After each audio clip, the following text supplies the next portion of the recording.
Asian athletic മീറ്റിൽ medal നേടിയ മലയാളി കായിക താരങ്ങൾക്ക് സർക്കാർ പാരിതോഷികം പ്രഖ്യാപിച്ചു. വ്യക്തിഗത സ്വർണം നേടിയവർക്ക് 10 ലക്ഷം സമ്മാനത്തുക നൽകും. ദേശീയ അന്തർദേശീയ മത്സരങ്ങളിൽ മെഡൽ നേടുന്നവർക്കുള്ള പാരിതോഷികം ഇതേ നിരക്കിൽ വർദ്ധിപ്പിക്കാനാണ് സർക്കാർ തീരുമാനം.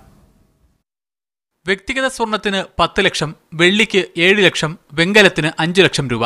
ടീമിനത്തിൽ സ്വർണ്ണ മെഡൽ നേടുന്നവർക്ക് 5 ലക്ഷം, വെള്ളി 3.5 ലക്ഷം, വെങ്കലം 2.5 ലക്ഷം എന്നിങ്ങനെയാണ് സമ്മാനത്തുക. ഏഷ്യൻ അത്ലറ്റിക് മീറ്റിലെ മെഡൽ ജേതാക്കൾക്ക് തിരുവനന്തപുരത്ത് സ്വീകരണം നൽകും. സമ്മാനത്തുകയിൽ വൻ വർധനവാണ് സർക്കാർ വരുത്തിയത്. 2007 മുതൽ വ്യക്തിഗത സ്വർണ്ണ മെഡൽ നേടുന്നവർക്ക് 2 ലക്ഷം മാത്രമായിരുന്നു സമ്മാനത്തുക. കായിക രംഗത്ത് നൽകി വരുന്ന എല്ലാ സമ്മാനത്തുകയും വർദ്ധിപ്പിക്കാനാണ് തീരുമാനം. ഒട്ടും കുറവല്ലാത്ത രീതിയിൽ എല്ലാ ഇനങ്ങൾക്കും കൂടിയുള്ള ഈ പ്രൈസ് ഒന്ന് വർദ്ധിപ്പിക്കാൻ, നല്ലപോലെ വർദ്ധിപ്പിക്കാൻ, അതൊന്ന് ക്യാബിനറ്റ് ചർച്ച ചെയ്യും.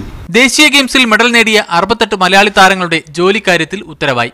കായിക താരങ്ങൾക്ക് PSC വഴി 1% സംവരണം ഏർപ്പെടുത്തുന്നതിന് നിയമ നടപടികൾ പുരോഗമിക്കുകയാണെന്നും മന്ത്രി വ്യക്തമാക്കി. മീഡിയ 1 തിരുവനന്തപുരം.